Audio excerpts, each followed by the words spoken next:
बहुत समय पहले की बात है। विशालपुर राज्य में राजा कृष्णदेव राज्य करते थे। उनके पास सब कुछ था, लेकिन केवल एक चिंता थी, उनकी कोई संतान नहीं थी।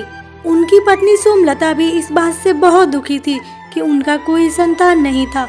राजा की भी सिर्फ एक ही पत्नी थी, जो कि सोमलता। सोमलता भी बहुत उदास रहती थी। उनकी एक प्रिय दासी थी, जिसका नाम था हेमलता। हेमलता मालकिन को बहुत मानती थी। वो महारानी की हर एक बात मानती थी और महारानी के इस दुख को उसे देखा नहीं जा रहा था। वह कोई ना कोई उपाय लेकर आती थी, लेकिन कोई काम नहीं करता था। एक दिन, महारानी, आपको याद है ना, आपने एक बार मेरी जान बचाई थी। मैं समुद्र में गिर गई थी और आपने मेरी जान बचाई थी। वो बात छोड़ो ना हेमलता, तुम्हें तो पता ही है, तुम मेरी दासी ही नहीं, मेरी बहुत अच्छी दोस्त भी हो। मुझे उससे कोई फर्क नहीं पड़ता। मैंने तुम्हारी जान बचाई क्योंकि मैंने अपनी दोस्त की जान बचाई ना, जो मेरे लिए बहुत खास है और मेरे बारे में इतना अच्छा सोचती है। मुझे दुखी देखकर वो खुद दुखी हो जाती है और जब मैं खुश रहती तो वो भी खुश रहती। महारानी, ये तो आपका बड़प्पन है, जो मुझ जैसी दासी को अपनी दोस्त मानती हैं और मुझे सहेली बना ली। लेकिन मैं भी आपका मदद करना चाहती हूँ महारानी। हेमलता महारानी से बिना कुछ बोले अपने घर पे आती है और अपनी माँ को सारी बात बताती है और अपनी माँ के साथ एक तांत्रिक बाबा के पास जाती है, जो कि बहुत ही मायावीर रहते हैं। बच्ची, तुम्हें बताने की कोई जरूरत नहीं है। मैं सारा सत्य जानता हूँ कि तुम यहाँ पे किस वजह से आई हो। मैं तुम्हें एक बात बताऊंगा, ये बात जाके महारानी से बता देना। मैं तुम्हें एक मंत्र दे रहा, वो मंत्र जाके महारानी को दे देना। उस मंत्र को बोलने के बाद देखना, एक ऐसा चमत्कार होगा। हाँ तांत्रिक बाबा, मुझे पता है आप सब कुछ कर सकते हैं। आप बहुत ही मायावीर हैं। हाँ तांत्रिक बाबा, आप कुछ ऐसा कीजिए ताकि मेरी महारानी के घर में एक राजकुमार या राजकुमारी आए। आप आशीर्वाद दीजिए। तांत्रिक का मंत्र लेकर दोनों माँ बेटी जंगल से होते हुए राजमहल की तरफ निकल जाती हैं। देखो बेटिया, तुमने बहुत बड़ा खतरा मोल ले लिया खुद के ऊपर। तुमने महारानी के लिए इतना बड़ा कुर्बानी देने जा रही हो। तुम्हें तो पता है ना तांत्रिक बाबा क्या बोले थे? तुम जैसे ही महारानी को ये मंत्र दोगी, तुम तुरंत एक पत्थर की मूर्ति में बदल जाओगी और फिर कभी भी वापस अपने इस रूप में कभी नहीं आ पाओगी। तो हमको लगता है कि तुम्हारी और हमारी ये आखिरी मुलाकात है। माँ, मुझे उससे कोई फर्क नहीं पड़ता। आखिर हम तो दासी ठहरे ना। एक बार आपको याद है, महारानी ने भी मेरी जान बचाई थी। अब बारी मेरा है और आप इसमें कोई रोक टोक नहीं करेंगी। मैं महारानी के लिए कुछ भी करूँगी। महारानी, मैं तांत्रिक बाबा से मिलके आ गई। उन्होंने मुझे मंत्र दिया है और उन्होंने ये भी बोला है, मैं आपको मंत्र जैसे ही दूंगी, आप तुरंत पत्थर की मूर्ति बन जाएंगे। लेकिन आप ये बात किसी को मत बताइएगा। हम दोनों का बात यहीं तक सीमित रहना चाहिए। वह लड़की तुरंत मंत्र बोलने लगती है और जो भी महारानी पे काला जादू किया था, जिसके वजह से उनके घर में राजकुमार या राजकुमारी नहीं आ रहे थे, वह जादू तुरंत हट जाता है। लेकिन एक घटना और घटती है। दासी हेमलता पत्थर की मूर्ति बन जाती है। अब वो करे भी तो क्या करे, लेकिन एक बात भी था, उसका पूरा शरीर पत्थर का मूर्ति बन गया, बस चेहरा ही दिख रहा था। महारानी, मैंने ये मंत्र बता के पत्थर की मूर्ति में बदल गई, लेकिन आप ये मंत्र किसी को भी मत बताइएगा। मुझे माफ कर देना मेरी सहेली, तुमने मेरी खुशी के लिए खुद को इतना बड़ा घाटा दिया। तुम एक पत्थर की मूर्ति में बदल गई ताकि मैं खुश रहूं। हेमलता का पूरा शरीर पत्थर में बदल गया। वह जिसके पास भी जाती, लोग उन्हें भगा देते। ये बात महारानी को पता थी, लेकिन महारानी ने हेमलता के लिए कुछ नहीं किया। वह राज्य को छोड़कर दूर राज्य में चली गई। वह बहुत उदास थी। हेमलता बहुत दुखी मन से अपने राज्य को छोड़ देती है और कुछ नहीं बोलती किसी को भी। वह जंगल में रो रही होती है, तभी एक राजकुमार आते और उससे सारी बात पूछते हैं। राजकुमार द्वारा पूछे जाने पे हेमलता उनको सारा सत्य बता देती है।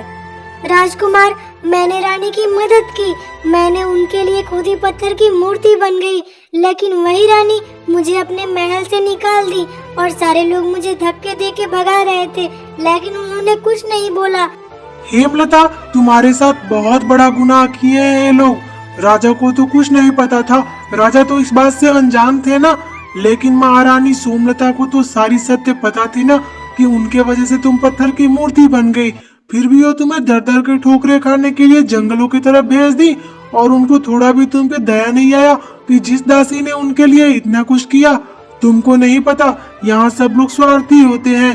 तुम कहो तो मैं उनके राज्य को तहस नहस कर दूं, लेकिन मैं ऐसा नहीं करूँगा। मैं भी आमेर का राजकुमार हूँ। आप रहने दीजिए राजकुमार, इसमें कहीं ना कहीं गलती तो मेरी ही थी। मुझे लगा था सब कोई साथ न दे, लेकिन महारानी मेरा साथ देंगी। मुझे सारे लोग भगा रहे थे, लेकिन महारानी कुछ नहीं बोली।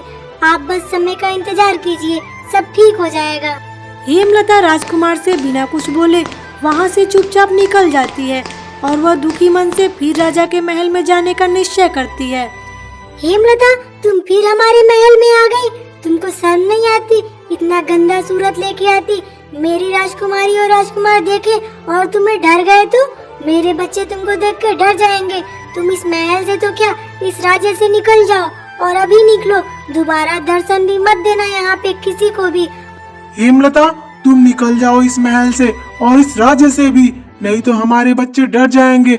और तुम क्या बोल रही थी? ये हमारे बच्चे तुम्हारे वजह से हैं। तुमने ये मूर्ति का रूप धारण किया तो तांत्रिक के कहने पे मेरे बच्चे हैं। तुम्हारा एक गलत सोच है। तुम निकलो मेरे महल से और दोबारा अपनी मनगढ़ंत कहानियां बना के महल में मत आना, नहीं तो तुम्हारा सर कलम करवा देंगे हम लोग। महाराज, मैं तो सत्य बोल रही हूँ। मैंने महारानी को मंत्र दिया जिसके वजह से मैं पत्थर की मूर्ति हो गई। लेकिन छोड़िए, कोई बात नहीं, मैं निकल जाऊंगी आपके महल से भी और आपके राज्य से भी। लेकिन एक दिन आएगा जब आप लोग बहुत पछताएंगे, क्योंकि अन्याय करने वालों के साथ कभी भगवान न्याय नहीं करते। दासी होके तेरी इतनी लंबी जुबान, अभी मैं तेरा सर कलम कर दूंगी। निकल जा मेरे महल से। दासी है, दासी के जैसे रह, महारानी बनने की कोशिश मत कर। और तेरी वजह से मेरे बच्चे नहीं हैं। हमने खुद पुण्य प्रताप किए, भोजन खिलाए, गरीबों को दान दिए, इस वजह से है। और तू भाग यहाँ से। आप ऐसा नहीं कर सकती महारानी। आप सोचिए, मैं कहाँ जाऊंगी, कहाँ रहूंगी? मेरे रहने का कोई ठिकाना भी नहीं। एक ही तो मेरी बूढ़ी माँ है जिसका पालन पोषण मैं करती थी। मुझे लगा सारे लोग मेरा साथ देना छोड़ देंगे, लेकिन आप मेरा साथ देना कभी नहीं छोड़ेंगी। लेकिन ये तो विपरीत हुआ, आप ही मेरे विरुद्ध खड़ी हैं। ऐसा मत कीजिए महारानी, मेरी माँ भूखी मर जाएंगी।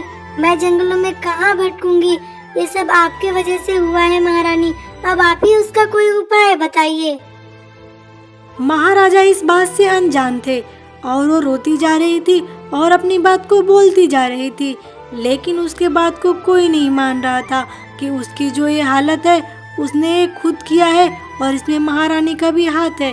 इसने महारानी की खुशी के लिए ये सब किया था। राजा भी उसे आदेश देते हैं कि वो महल से और इस राज्य से हमेशा के लिए निकल जाए। वह मन ही मन बहुत पछताती है कि उसने क्यों किसी की भलाई की। उसकी माँ ने सही बोला था कि आज के समय में किसी की भलाई करना उचित नहीं है। महारानी के लिए, महारानी के खुशी के लिए उसने अपनी जान जोखिम में डाली। खुद एक पत्थर की मूर्ति बन गई, लेकिन उसका अंजाम इसको इस कदर मिला। वह रोती हुई महल से दूर चली जाती है और जंगलों की तरफ होती हुई एक वन में चली जाती है। वन में जाके अकेले रो रही होती है कि तभी वही राजकुमार फिर आते हैं और उससे पूछते हैं कि क्या हुआ, अब तुम क्यों रो रही हो? राजकुमार, आप सही कह रहे थे। इस दुनिया में किसी के साथ भी न्याय करना गलत ही है। मेरी माँ ने तो मुझे बोला था कि उन सब के साथ अच्छा मत करो, क्योंकि वो लोग किसी के नहीं होते। लेकिन मैंने मुझे पता था हेमलता कि तुम्हारे साथ कभी इंसाफ नहीं होगा। मैं अभी उस तांत्रिक का पता लगवाता हूँ। आखिर महारानी ने उसे कहाँ छिपा के रखा है? महारानी सोमलता है उसे कहीं छिपाई। हाँ राजकुमार, उस तांत्रिक को महारानी सोमलता ही छिपाई है ताकि उनका सत्य किसी के सामने न आ सके। तुम चिंता मत करो हेमलता, मैं उस तांत्रिक का पता लगवा लूंगा। तुम मेरे साथ मेरे महल चलो। हेमलता बिना कुछ बोले राजकुमार के साथ उसके महल में जाती है और वहीं पे रहने लगती है। एक दिन राजकुमार का एक मंत्री आता है और उनको सारा सत्य बताता है। राजकुमार, हमने उस तांत्रिक का पता लगा लिया है। महारानी उसे दूसरे देश में जाने का आदेश दी थी, लेकिन वो जंगलों में छिपा था। ये लीजिए, मैंने उसको आपके सामने ला दिया। अब आप इसको जो भी सजा देना है दीजिए, या इसका सर कलम कर दीजिए। आपको हेमलता जी को इंसाफ दिलाना है ना, तो आप इनको लेके जाइए और इस तांत्रिक को भी, और महाराज से सारा सत्य बता दीजिए। महाराज हमेशा न्याय करते हैं। हाँ महाराज, मैं ही वो पापी हूँ। मेरी ही वजह से इस लड़की की ये हालत हो गई। ना ही ये मंत्र मैं इसको देता, मैं इसके बड़प्पन के वजह से ये सब किया था। महाराज, मैं सब इसीलिए की थी ताकि आप दोनों खुश रह सके, महारानी खुश रह सके। अगर राजकुमार नहीं होते तो ये सच आप तक कभी नहीं पहुंचता। आप तो इंसाफ करते हैं ना, मेरे साथ भी इंसाफ कीजिए। मैं भी आमेर का राजकुमार हूँ, लेकिन कभी भी सत्य और असत्य पहचानने में मुझसे गलती नहीं होती। महाराज, आपने इस लड़की के साथ नाइंसाफी किया है। इसने तो आपकी पत्नी सोमलता के लिए ही सब कुछ किया, लेकिन अब इसको इंसाफ आप ही दिलाएंगे। तांत्रिक एक मंत्र बोलता है जिससे हेमलता अपने रूप में आ जाती और महारानी सोमलता अपने रूप में आ जाती। महारानी सोमलता बहुत शर्मिंदा होती है। महाराज उससे माफी भी मांगते हैं और बोलते हैं, हम दोनों को माफ करना हेमलता। सोमलता, मैं अपने न्याय के लिए इस राज्य में जाना चाहता हूँ, और तुम्हारी वजह से मैं हेमलता के साथ अन्याय कर बैठा। तुमने ऐसा क्यों किया? वो तुम्हारे लिए ही सब कुछ की थी ना, फिर भी तुमने उसे इस कदर से ठुकराया।